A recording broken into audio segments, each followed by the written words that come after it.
आता महिला मंडळ, तुम्हाला साधा सरळ प्रश्न, फक्त मला उत्तर द्यायचं. तुम्ही मंदिरात जाता का? हो, मंदिरात जाता का? तुम्हाला हळू बोलल्यावर कळतं का? मग मी एवढं कशाला जीव काढला असता? मंदिरात जाताना काय मागता देवाकडं? काय सुखी, काय सुखी भेळ?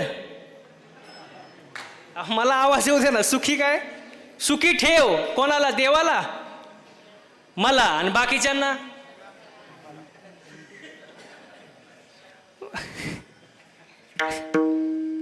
म्हणजे जे काय पाहिजे ते मला.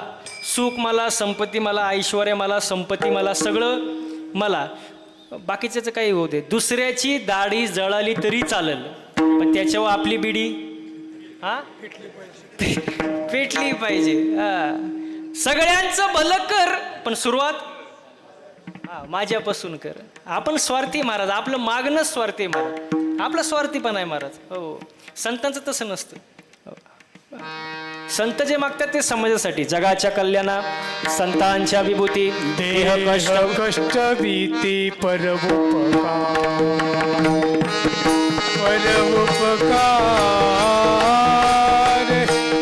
देह कष्ट भीती,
कष्टवेती परोपकारी. संतांचं मागणं समाजाकरिता, आपलं मागणं स्वतःकरिता महाराज. आपण स्वार्थी आहे महाराज. हो, आपला स्वार्थ आहे महाराज. हो, संतांचं मागणं बघ कसं असतं. नामदेवरायांचं मागणं, अकल्पायुष्य व्हावे तया कुळा, माझ्या सकळा हरीच्या दासा. माझ्या हरीच्या दासाच्या कुळाला उदंड आयुष्य लाभू दे, मला नको. कोणाचं मागणं आहे? नामदेवरायांचं मागणे महाराज. एकनाथ महाराजांचं मागणं बघा. प्रेम सुख दे, प्रेम सुख दे,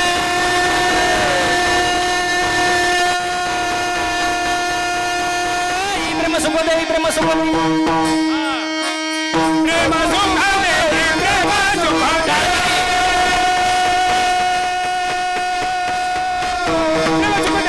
सुख दे,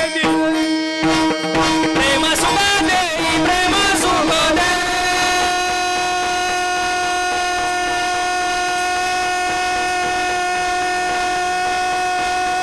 प्रेम सुख दे, प्रेम सुख दे, प्रेम सुख दे, प्रेम सुख दे, प्रेम सुख दे, प्रेम सुख दे. प्रेम विना नाही समाधान, समाधान, समाधान.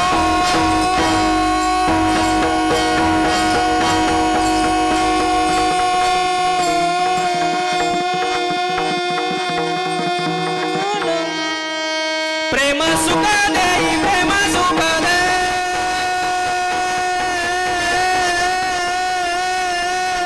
प्रेम सुख दे, प्रेम सुख दे. प्रेम विना नाही समाधान, समाधान, समाधान.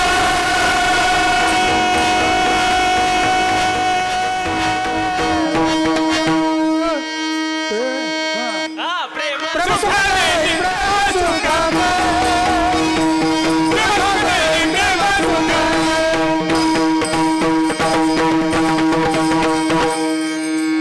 लय प्रेम झालं महाराज. धन्यवाद. तुम्हाला असं वाटत असेल असं एकमेकाव का धावतं ते प्रेम आहे महाराज आमचं. प्रेम सुख दे प्रेम सुख दे प्रेमाविन नाही समाधान. एकनाथ महाराजांचं मागणं आहे महाराज. मग त्यांच्या आणि आपल्या मागण्यात फरक आहे महाराज. आपलं मागणं काय, फक्त मला दे, ओनली आय वॉन्ट मनी, पैसा द्या मला. काय पाहिजे मला? फक्त पैसा. हो, फक्त पैसा. हो. बघा, मी नेहमी एक वाक्य सांगतो. मगाशी आम्ही साहेब कार्यक्रमाला येत होतो आणि येत असताना मध्ये सिग्नल लागला आणि सिग्नल लागल्यानंतर गाडी थांबली. तो भिकारी माझ्या जवळ आला, काच वाजवली, त्याला दिसले पांढरे कपडे, महाराज दिसतोय. मी काच खाली घेतली. तर तो मला म्हणला, महाराज 1-2 पैसा द्या हो लेकराला, आशीर्वाद लागेल तुमच्या मुलाले कराला. 1-2 पैसा द्या हो लेकराला. आता मी म्हणलं एवढं गातोय, मी खिशातून 10 रुपये काढले, दिले त्याला. म्हणलं जा. तो थोडं पुढं गेला, परत मागं आला. मला म्हणला, महाराज अजून 10 रुपये द्या. मी म्हणलं तुला आता तर 10 रुपये दिले, परत कशाला पाहिजे? तो म्हणला माझ्या मैत्रिणीला. मी म्हणलं भिकाऱ्याला कुठं मैत्रीण असती का? असती का? भिकाऱ्याला कुठं मैत्रीण असती का? तो म्हणला काय बोलता महाराज, तिच्यामुळं तर भिकारी झालो. लय अवघड असतं महाराज. आपण मंदिरात बसलोय महाराज. मंदिर भी एक गजब की जगह है. वहां गरीब बाहर भीख मांगता है और अमीर अंदर भीख मांगता है महाराज. हो, बाहेरच्या भिकाऱ्याचं 1-2 रुपये समाधान होतं, पण आतला जो भिकारी असतो तो देवाकडं कोटीनच मागत असतो. मग मला बसलेली मंडळी पटकन उत्तर द्या, खरा भिकारी कोण?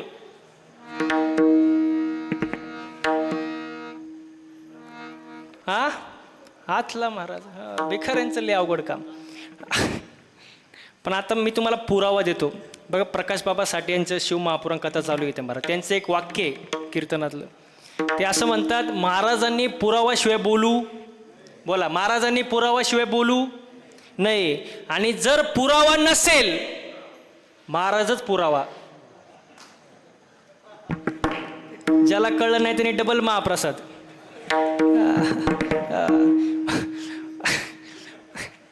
हा, तर पुरावाशिवाय बोलू नये. तर पुरावा असा आता ऐका. खरा भिकारी कोण? नाथ बाबांनी भागवतात फार सुंदर वर्णन केले. खरा भिकारी कोण? ऐके दरिद्राचे लक्षण, गाठी असता कोटी धन, ज्याचे संतुष्ट नाही मन, परम दरिद्र जाणतव तो. आता वाक्य ऐका. रस्त्यावरच्या भिकाऱ्याचं 1-2 रुपयात समाधान होतं, पण ज्याच्याकडं कोटीनं संपत्ती आहे पण त्याचं मनच समाधानी नाही, त्याला आणखी पाहिजे, तो जगातला 1 नंबरचा भिकारी महाराज. 1 नंबरचा भिकारी. आणि म्हणून मी सांगतो, माणसाने समाधानी असावं. काय असावं? कसं असावं? आणि आज माणसं का काय नाही, समाधान नाही महाराज. इथं बसलेल्या पैकी अशी कोण बाई आहे बाबा की जिला वाटतं माझ्या शेजारणीचं कल्याण व्हावं? तिने हात वर करा.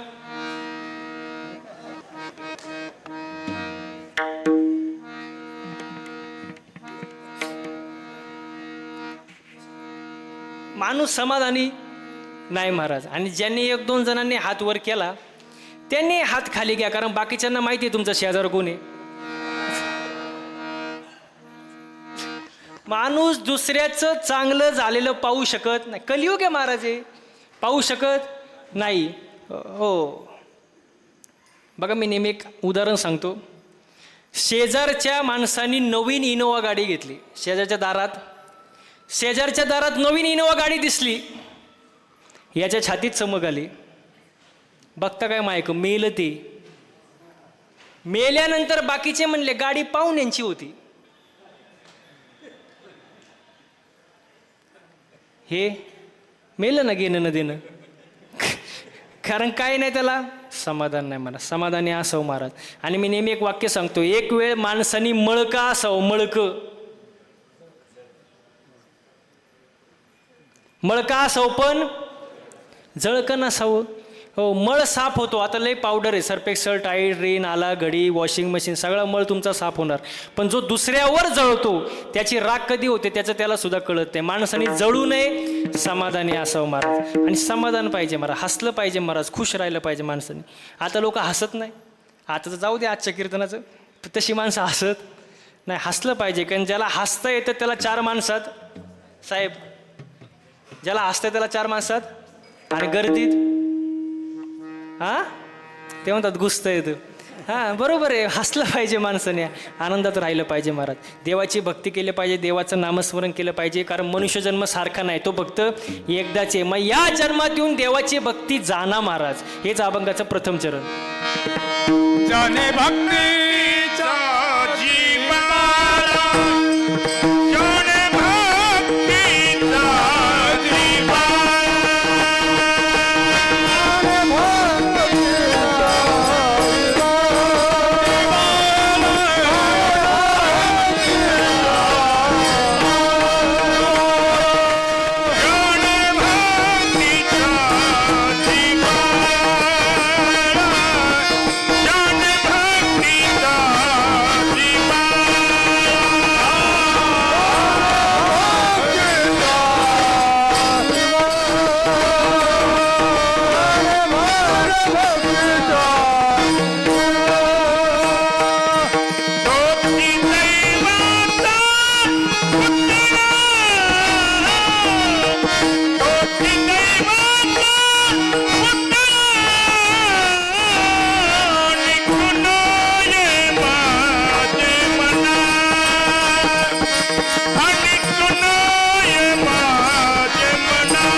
गायक वादकसाठी जोरदार टाळ्या झाल्या पाहिजे महाराज.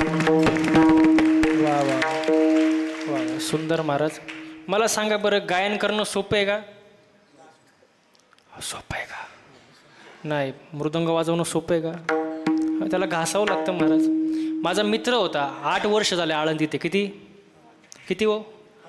फक्त धोतरच नेसायला शिकलं अजून, बाकी काहीच येत नाही त्याला. सोपं नाही महाराज, कोणालाही जमत नाही. गायन वादन आहे, कोणालाही जमत नाही महाराज. त्याला कष्ट आहे महाराज, त्याशिवाय नाही महाराज. हो, बरं ते जाऊ द्या. कीर्तन करणं सोपं आहे का? तुम्ही माझ्या पुढं नाहीच म्हणणार. मी गेल्यावर काय म्हणता हे महत्त्वाचं आहे. तुम्हाला सांगू का, आता एवढे सुंदर गायक वादक इथं उपस्थित आहेत, यांच्याकडे बघून तुम्हाला पण असं वाटत असेल ना की महाराज लोकांची लई मजा आहे. वाटतं का नाही? वाटतं? बघा, तुम्हाला मी सांगतो, रॉकेट माहिती आहे का? रॉकेट कुठं उडतं? आकाशात. असं बोलत जा. रॉकेट आकाशात उडतं. आपण काय म्हणतो, काय उंच रॉकेट उडतंय हो, रॉकेट काय उंच उडतंय. पण त्या रॉकेटचा मागं धूर किती निघतोय तुम्हाला माहित का? रॉकेटला माहित. तसं आमच्याकडं बघितलं तुम्हाला वाटत असेल महाराज लोकांची लई मजा आहे, पण आमचा मागं धूर किती निघतो तुम्हाला माहीत का? आम्हाला माहीत. सोपं नाही महाराज, हे सोपं आहे का? मी कधी कीर्तनात सांगत नाही, आता विषय निघाला म्हणून सांगतो. मागच्या 6 महिन्यामध्ये गाडीचं रनिंग झालं 30,000 किलोमीटर. किती हो साहेब? 30,000 किलोमीटर. दिवसही गाडीत आणि रात्री गाडीत. घरी जायल्याची गॅरंटी नाही.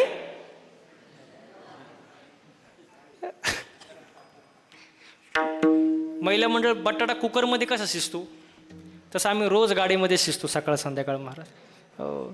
एक माझा मित्र होता, तो नेहमी माझ्या पुढे येऊन म्हणायचा, महाराज तुमची लय मजा आहे, तुमच्यासारखी मजा कोणाचीच नाही. म्हणलं कणू नको, फक्त 8च दिवस माझ्यासोबत फिर. किती? 8च दिवस. तो म्हणला महाराज मी गाणार नाही, वाजवणार नाही. म्हणलं तुला कोण गायला वाजवायला तिथे? इथं रती महारती पडली, तू गाडीत नीट मर. किती दिवस? 8 दिवस. टाकलं त्याला महाराज गाडीत. रोज ह्या टोकावरून त्या टोकाला, त्या टोकावरून ह्या टोकाला, सकाळ संध्याकाळ कीर्तन. असं वैतागलं 8 दिवस प्रवास करून. 9व्या दिवशी त्याने माझे पायच धरले. म्हणला महाराज जावे त्याच्या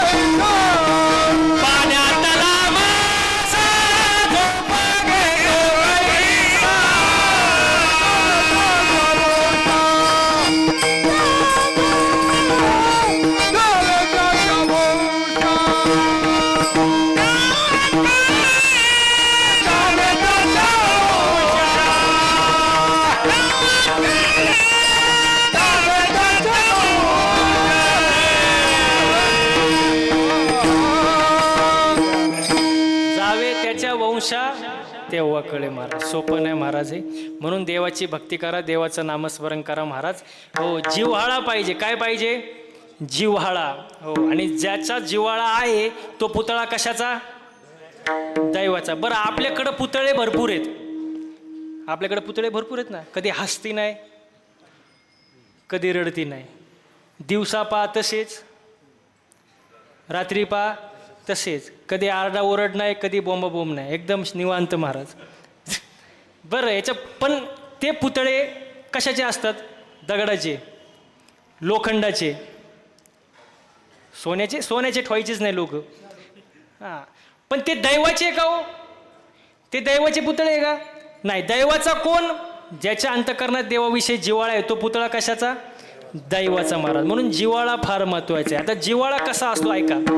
झरा माहिती का? झरा तुम्हाला? पाणी झऱ्याचं टिकतं का वड्याचं? हा, झऱ्याचं. वड्याचं? वड्याचं पाणी आलं आलं आलं आलं आलं आलं गेलं गेलं गेलं. नव्या लग्नाचा आनंद आला तसा राहतो का काही दिवसांनी जातो? आलं आलं आलं. काही झालं लग्नाचं तर लय अवघड झालंय आता. ज्याचं झालंय त्याचं बरं आहे. तुम्ही माझे का काय पाहता? अहो माझं झालंय. त्यांना वाटलं महाराजांचं झालंय का नाही. लग्नाचं लय अवघड आहे महाराज. ज्याचं लग्न नाही झालं ना ते रोज एकच गाणं ऐकतं. यंदा यावं माझं नाव साजनीच्या उखाण्यात. आणि एकदा का लग्न झालं की त्याचं गाणंच बदलतं. ये क्या हुआ क्यों हुआ, ते म्हणतात कैसे हुआ. आले अवघड महाराज. शादी का लड्डू खाए वो भी पचताय और ना खाए वो भी पचताय महाराज. लय अवघड महाराज. हो, लग्नाचं बघा. आता इथं भरपूर तरुण मुली आली आहेत. त्यांना मी लहान भावासारखं मार्गदर्शन करतो. पटलं तर घ्या. बघा, मुलगा पाहत असताना लय सुंदर बघू नका, लय देखणं बघू नका. काय करायचं त्याचं? लय मोठा पैशावाला, जमिनीवाला, बंगल्यावाला बघू नका. मुलगा पाहत असताना फक्त निर्व्यसनी बघा. तुमचं आयुष्य सुखी झाल्याशिवाय राहणार नाही. मस्त त्याच्याकडे 50 एकर जमिनी आहे, बंगला आहे, पैसा आहे, पण रोज दारू पिऊन येत असेल तर ते पैसे किती दिवस टिकणार? अजिबात नाही महाराज. म्हणून जो निर्व्यसनी आहे, कष्ट करतोय, स्वतःच्या पायावर उभा आहे, आईवडिलांची सेवा करतोय महाराज, हो, सात्विक आहे, अशा मुलांना मुली द्या महाराज. हो. आणि मुलांना सुद्धा सांगतो, ज्यांचे लग्न झाले नाही त्यांना सुद्धा सांगतो, लहान भावासारखं मार्गदर्शन पटलं तर घ्या. मला सांगा, प्रभू रामचंद्रांना लग्न करण्यासाठी काय उचलावं लागलं? हा, शिवधनुष्य. बरं, त्यांच्याकडे काय कमी होतं? दिसायला सुंदर. बरं, बॅकग्राऊंड घरचं सगळं व्यवस्थित होतं नाही. कोणीही मुलगी दिली पण तरी त्यांना काय उचलावं लागलं? बोला ना पटकन. शिवधनुष्य उचलावं लागलं. मग आजकालच्या तरुण पोराने सुद्धा उचला ना शिवधनुष्य. प्रभू रामचंद्रांनी शिवधनुष्य उचललं म्हणजे स्वतःला सिद्ध करून दाखवलं की मी त्या पात्रतेचा आहे. मग आजकालच्या तरुण पोरांनी सुद्धा स्वतःला सिद्ध करून दाखवलं पाहिजे. कष्ट करा, आई वडिलांची सेवा करा, पैसा कमवा, मुलींची लाईन लागन महाराज. हो, फक्त व्यवस्थित राहा महाराज. हो, घरामध्ये वातावरण चांगलं पाहिजे. लग्न झाले त्यांना सुद्धा सांगतो, पती पत्नीने प्रेमाने राहिलं पाहिजे. कारण पती पत्नी म्हणजे मोटरसायकल. पुढचं चाक म्हणजे पती आणि मागचं पत्नी. पुढचं नवरा आणि मागचं बायको. पण मागचं चाक थोडं भाव खातं. कारण मागच्या चाकाला असं वाटतं चैन कुठल्या चाकाला आहे? मागच्या चाकाला. ते भाव खातं. पण मागच्या चाकानं भाव खायची गरज तुम्ही म्हणाल का? कारण हँडल पुढच्या चाकाला आहे ना. मला सांगा बसलेली मंडळी, पुढचं चाक खड्ड्यात गेलं, मागचं अहो खड्ड्यातच जाणार ना. मग बॅलेन्स महत्वाचा आहे. मी नेहमी एक वाक्य सांगतो, बायको अशी असावी की तिने नवऱ्याकडं कधीच काय मागू नये. आता तरी खुश व्हा. बायको अशी असावी तिने नवऱ्याकडे कधीच काय मागू नये, पण नवरा असा असावा तिला कधी मागण्याची वेळच येऊ देऊ नये. तुम्ही बघितलं का टाळ्या कुठं वाजल्या? फक्त मागच फक्त. मी म्हटलं ना, बॅलेन्स महत्वाचा आहे महाराज. एकमेकांनी प्रेमाने राहा, आनंदाने राहा महाराज. घरातलं वातावरण चांगलं पाहिजे महाराज. बघा, घर किती मोठे काय घेणं देणं नाही. घराचा कलर कुठला आहे काही घेणं देणं नाही. घराचं पुढं अंगण किती मोठे काही महत्वाचं नाही. घरातली माणसं कशी हे फार महत्वाचं आहे. घर असावं घरासारखं, नुसत्या नसाव्या भिंती. तेथे असावं प्रेम जिव्हाळा, नको त्या नुसत्या नाती. म्हणून जिव्हाळा असलं पाहिजे महाराज. आणि जगामध्ये 3 माणसाला किंमत आहे, धनवान, विद्वान आणि व्यवहार चतुर. धनवानाला किंमत आहे, मग तो आचरणाने किती का वाईट असाना, पण जर त्याच्याकडे पैसा आहे ना, लोक त्याच्या मागं मागं राहणार महाराज. धनवानाला किंमत आहे. पुरावा धनवंता लागी सर्व मान्यता आहे जगी. धनवंताला किंमत आहे महाराज. म्हणून पैसा कमवलाच पाहिजे महाराज. मला सांगा साहेब, एवढा सुंदर कार्यक्रम तुम्ही करताय, बिन पैशाचा आहे का हो? पैसा पाहिजेच ना. बिन पैशाचा आहे का कार्यक्रम आजचा महाराज? बिन पैशाचा आहे का? नाही ना. मग बरं आहे, हे मी कन्फर्म करून घेत असतो. म्हणजे पैशाशिवाय काही नाही महाराज. हो, कलियुगामध्ये जे काही चाललंय त्याला कारण पैसा आहे महाराज. पैसा कमवला पाहिजे महाराज. कबीर महाराज सांगतात, सब पैसे के भाई दिल का साथी कोई नाही. तुमच्याकडं पैसा असेल तर लोक तुमच्यासोबत चांगलं बोलतात, गोड बोलतात. आणि तुमच्या खिशात पैसा नसू द्या, लोक तुम्हाला किंमत देत नाही महाराज. माणूस सहज म्हणतो, माझ्याकडं जर पैसा आला तर मी हे करीन ते करीन. पण पैसा म्हणतो, भल्या माणसा तू अगोदर काहीतरी कर मग मी येईन. कष्ट केल्याशिवाय पैसा नाही महाराज. हो, पण याच्या पुढे जाऊन ऐका, पैशानं श्रीमंत असलेली माणसं विचाराने श्रीमंत असतीलच असं नाही. पैशानं श्रीमंत असलेली माणसं विचाराने श्रीमंत असतीलच असं नाही. पण विचाराने श्रीमंत असलेली माणसं पैशाने जरी श्रीमंत नसली तरी समाधानी नक्कीच, याच्यात काही शंका नाही. म्हणून माणसाने विचाराने श्रीमंत असावं महाराज. हो, आणि पैसा कमवा पण चांगल्या मार्गाने कमवा. जोडून या धन उत्तम व्यवहारे, उदास विचारे वेची करी. पैसा कमवा महाराज, चांगल्या मार्गाला लागा. हो, पवित्र तुळशीची माळ घाला, देवाचं नामस्मरण करा. हो, आणि किती जरी ज्ञान असलं तरी गर्व करू नका महाराज. आपल्याकडे काय ज्ञान आहे महाराज? आपल्याकडे काय ज्ञान आहे? 2 भावांची जमिनीवरून केस चालू होती साहेब. 2 भावांची जमिनीवरून केस चालू होते. 2 भाऊ मेले. 2 भाऊ मेले. जमीन जागेवर राहिली. वकिलांनी स्लॅब टाकला. म्हणजे आपल्याला काय नाही, ज्ञान नाही ना महाराज. हो, मुलीच्या लग्नामध्ये 50,000चे फटाके वाजवले. किती किती आणि नवरदेव बहिरा. आपल्याला काही ज्ञान आहे महाराज? ज्ञानच नाही महाराज. आणि जे काही ज्ञान आहे त्याच्यात थोडाफार अहंकार आहे महाराज. अहंकार नसावं. तुकोबरा म्हणतात किती ज्ञानी असू द्या, पंडित असू द्या, शास्त्र मुखोद्गत असू द्या, देवाविषयी जिव्हाळा नाही, काही उपयोग नाही. अभंगाचं दुसरं चरण. अनेक नये माझे मना, अनेक नो हे माझे मना, हो का पंडित शहाणा. किती पंडित असू द्या, जिव्हाळा नसेल काही उपयोगाचं नाही. हो, म्हणून जिव्हाळा पाहिजे. जगामध्ये धनवानाला किंमत आहे, विद्वानाला किंमत आहे, व्यवहार चतुर माणसाला किंमत आहे. धनवानाला किंमत आहे. रावण सगळ्यांना माहिती आहे. 80,000 बायका, 1,00,000 पोरं, 1,25,000 नातू, 1,25,000 पंतू, 7 घरं कांचनाचे, अख्खी लंका सोन्याची एकट्या रावणाची. एवढा धनवान रावण, तरी अजून कोण म्हणते का रावण की जय हो? म्हणते का? नाही महाराज.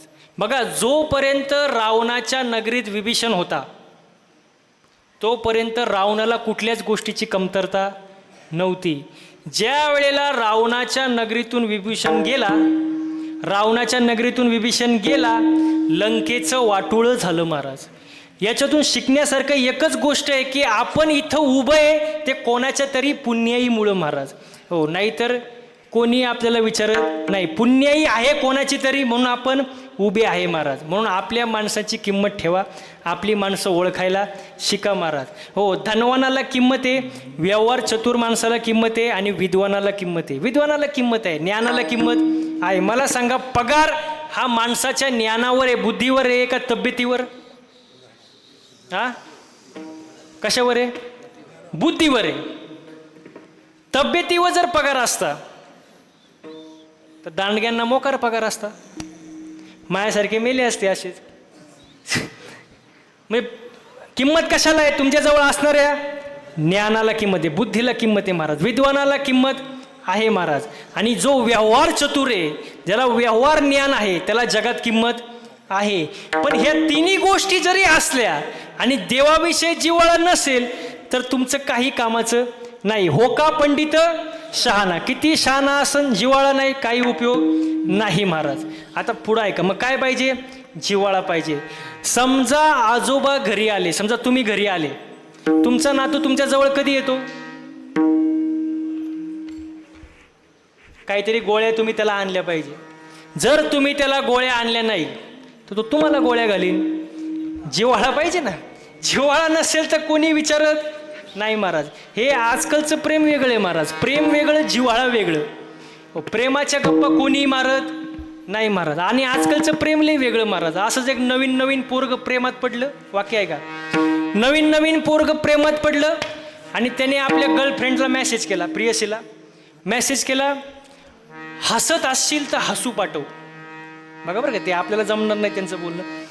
हसत असशील तर हसू पाठव, रडत असशील तर आसू पाठव. हसत असशील तर हसू पाठव, रडत असशील तर आसू पाठव, झोपलेली असेल तर स्वप्न पाठव, जागी असेल तर शुभेच्छा पाठव. ती पोरगी जरा हुशारच होती. ती म्हणली भांडी घासते, खरकट पाठव का? हे आजकालचं प्रेम महाराज. ह्या प्रेमाला किंमत नाही. काय पाहिजे? जिव्हाळा पाहिजे. जिव्हाळा कशाला म्हणतात? झरा. मग सांगितलं ना मी, झऱ्याचं पाणी टिकतं, वड्याचं नाही. तसं झरा म्हणजे जिव्हाळा महाराज, जे कधी संपत नाहीत ते जिव्हाळा. आणि ते देवावरती पाहिजे महाराज. आणि त्याच्यासाठी नामारूपाचा मेळ पाहिजे महाराज. चित्त पाहिजे. कशावरती? नामरूपी जडले चित्त, त्याचा दास मी अंकित. हो, नामरूपाचा मेळ पाहिजे महाराज. आणि याच्या पुढं जाऊन सांगू का तुम्हाला, किती परमार्थ करा, किती गाथा पाठ असू द्या, ज्ञानेश्वरी पाठ असू द्या, अभंग पाठ असू द्या, काही असू द्या, मी तर नेहमी म्हणतो एखादा बोल कमी वाजवता आला तरी चालेल, एखादी चाल म्हणता नाही आली तरी चालेल, एखादा अभंग कमी पाठ असला तरी चालेल, पण परमार्थामध्ये आचरण सगळ्यात महत्त्वाची गोष्ट आहे. आचरण बिघडलं की परमार्थ संपला महाराज. हो, आचरणाला किंमत आहे महाराज. तुम्ही मला कसं काय? हो, बघा, विश्वामित्र तुम्हाला सर्वांना माहिती आहे, 60,000 वर्ष तपश्चर्या केली. कोणी? किती 60,000 वर्ष विश्वामित्राने तपश्चर्या केली. हो, इंद्रदेव घाबरला. आपलं पद जाते का काय? कारण तपश्चर्या किती वर्ष? 60,000 वर्ष. विश्वामित्राची दाढी जमिनीला टिकली होती, एवढी त्याची तपश्चर्या. इंद्रदेव घाबरला, तो त्याच्या दाढीला हात लावून बसला. आपलं पद जाते का काय, टेन्शनमध्ये बसला. पुढून एक नर्तकी गेली. नर्तकी माहिती आहे ना तुम्हाला, तेवढं तर माहीत असणार. नर्तकी ती समोरून गेली आणि तिने इंद्राला पाहिलं आणि इंद्राला म्हणली, इंद्रा व्हाय आर यू नर्वस, तू असा नर्वस का दिसतो, काय प्रॉब्लेम आहे. तर इंद्र म्हणला, प्रॉब्लेम इज डेंजरस, प्रॉब्लेम खूप मोठा आहे. तर ती नर्तकी म्हणली, what is the problem. Indradev म्हणला, प्रॉब्लेम इज कॉम्प्लिकेटेड. अरे झालं काय, विश्वामित्राची 60,000 वर्ष तपश्चर्या झाली, माझं पद जाऊ शकतं. नर्तकी म्हणली, Indra you do not take any tension, tension वगैरे घेऊ नको, नको टेन्शन घेऊ नको, मी हू ना, मी आहे ना, तू टेन्शन घेऊ नको. त्या नर्तकीने पायात चाळ बांधला, चाळ, आणि विश्वामित्रापुढं जाऊन तो फक्त पाय आपटला. अहो डोळेच उघडले ना त्याने. तपश्चर्या किती वर्ष होती, डोळेच उघडले. तो म्हणला, बस तुम्हारे बिना मैं जी नहीं सकता. ती नर्तकी म्हणली, बावळटपणा करू नका, तुम्ही साधू आहात. तो म्हणला, तुम कुछ भी कहो, प्यार प्यार होता है.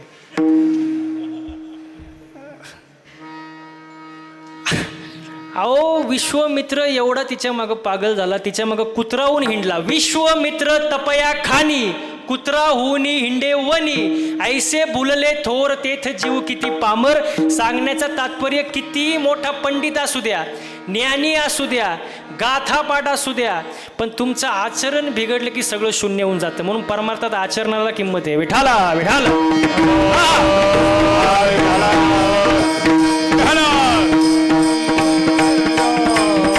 म्हणून परमार्थामध्ये आचरण चांगलं ठेवा. महाराज सर्वांनी एकदा हाताने टाळे वाजवून मुखाने गोड भजन करा. विठोबा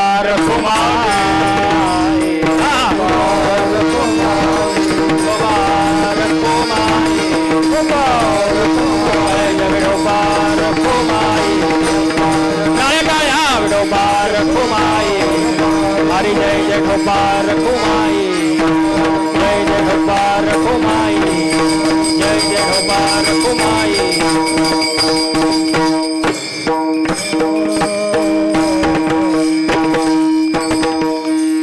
वा वा, सुंदर असं नियोजन, प्रयोजन, आयोजन आहे महाराज. हो, अगदी मन प्रसन्न करणारं वातावरण आहे.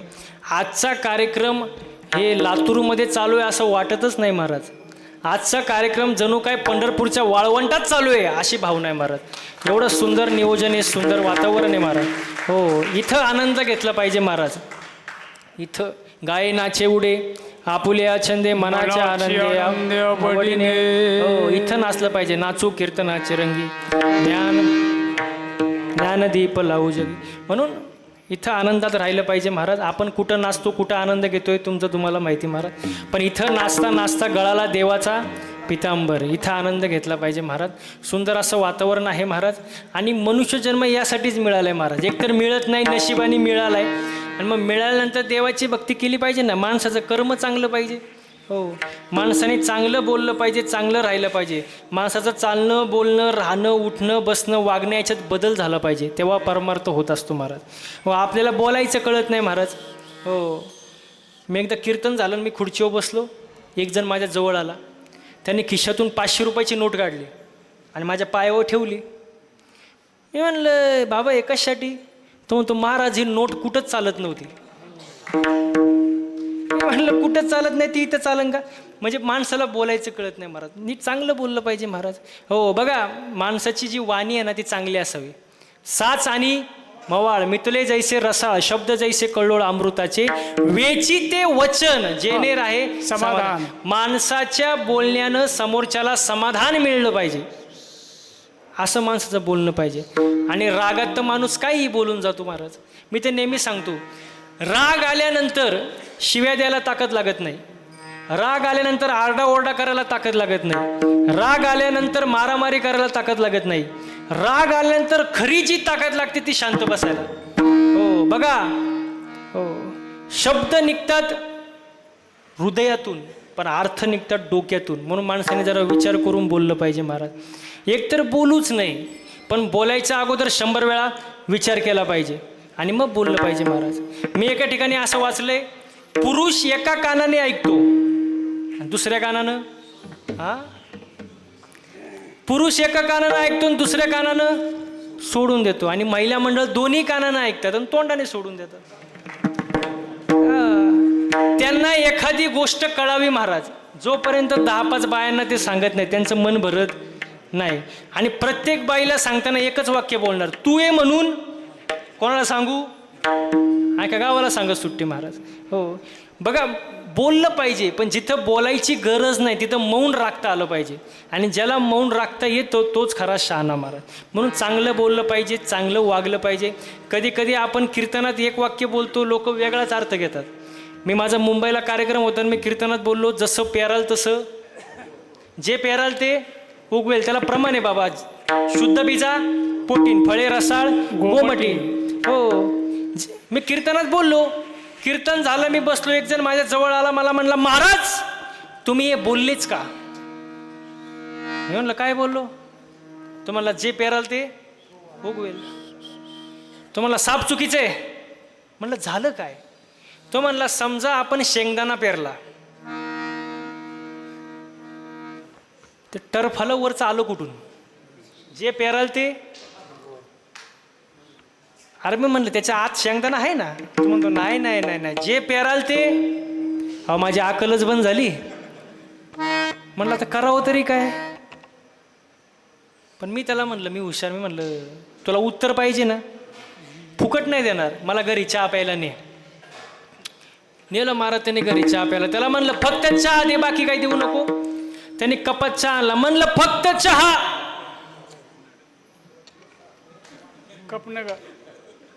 कपनग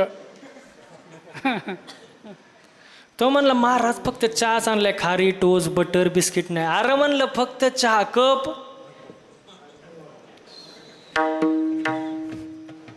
तो म्हणतो महाराज कपाशिवाय कुठं चहा असतो का? म्हणलं बावळा टमाटर फल्याशिवाय कुठं शेंगदाणा असतं? तो म्हणतो महाराज तुमच्या कुठं नादी लागतं. म्हणलं तुला पहिली अक्कल नव्हती का? अशी लोक असतात. आपण एक सांगितलं की लोक वेगळंच करतात महाराज. हो, म्हणून अर्थाचा अनर्थ करू नये. हो, साधू संतांनी 450 वर्षापूर्वी 800 वर्षापूर्वी सांगितलं, लोक ऐकत नाही महाराज. हो, समजा साहेब मी जर सांगितलं माझ्या नावावर 50 एकर जमीन आहे, तुम्ही खरं मानाल का खोटं? टाळकरी मंडळी, साधा प्रश्न आहे. समजा मी सांगितलं माझ्या नावावर 50 एकर जमीन आहे, तुम्ही खरं मानाल का खोटं? काही जणांना खरं वाटेल, काही जणांना खोटं वाटेल. खोटं वाटेल. काही जण म्हणतील महाराज आहे, खोटं बोलणार नाही. पण महाराज खोटं बोलल्याशिवाय राहत नाही. काहींना खरं काहींना खोटं वाटेल, बरोबर. हो, पण मी जर 7-12 दाखवला तर मग आता मला एक ना, अजून ऐका ना, मग आता प्रश्न असा आहे माझा, महाराज सांगतो ते खरं का 7-12 सांगतो ते खरं? म्हणजे महाराज खोटा, 7-12 सांगतो ते खरं. मग परमार्थामध्ये महाराज बघायचा का 7-12?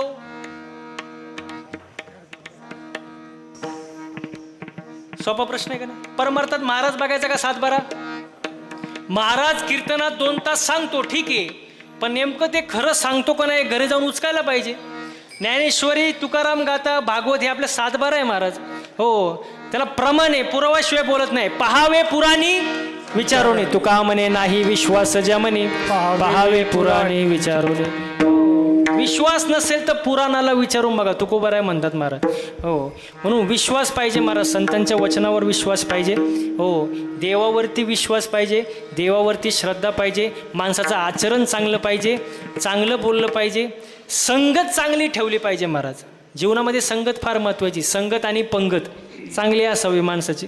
हो, आणि मी नेहमी एक वाक्य सांगतो, गोड बोलणारे जे असतात ना, गोड बोलणारे स्तुती करणारे हे अत्यंत धोकादायक, लबाड, विश्वासघातकी असतात महाराज.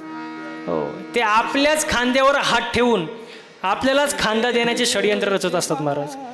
आणि जे तोंडावर स्पष्ट बोलतात, खरं बोलतात, थोडे फटकळ असतात, पण जे खरं बोलतात त्यांचं मन आतून स्वच्छ असतं महाराज. त्यांच्या रक्तात धोका, विश्वासघात असं काही नसतं महाराज. आसांच्या संगतीत राहिलं पाहिजे महाराज. हो, जीवनाचं कल्याण करून घेतलं पाहिजे, देवाची भक्ती केली पाहिजे, देवाचं नामस्मरण केलं पाहिजे. भक्ती 9 प्रकारची मागे सांगितलं: श्रवण, मनन, कीर्तन, पादसेवा, पूजन, वंदन, दास्य, सख्य, आत्मनिवेदन. 9 प्रकारची 9विध भक्ती आहे. श्रवण भक्ती कोणी केली? तुका म्हणे अजून टाईम आहे बाबा, 5 मिनिटं फक्त, जास्त नाही. श्रवण भक्ती कोणी केली? जनक राजाने केली. ऐका, जनक राजेच्या नगराला आग लागली तरी तो जागचा हल्ला नाही, असं श्रवण असावं. हो. दास्य भक्ती कोणी केली? हनुमंतरायाने केली. पादसेवा भक्ती कोणी केली? भरताने. भाऊ 14 वर्ष वनात असताना त्याचे पादुका सिंहासनावर ठेवून राज्यकारभार चालवलं. पादसेवा भक्ती महाराज. हो, 9 प्रकारचे 9विध भक्ती महाराज. आणि ही भक्ती जो जाणतो तो खरंच शुद्ध आहे. अभंगाचं घ्या बाबा 14 चरण. तुका म्हणे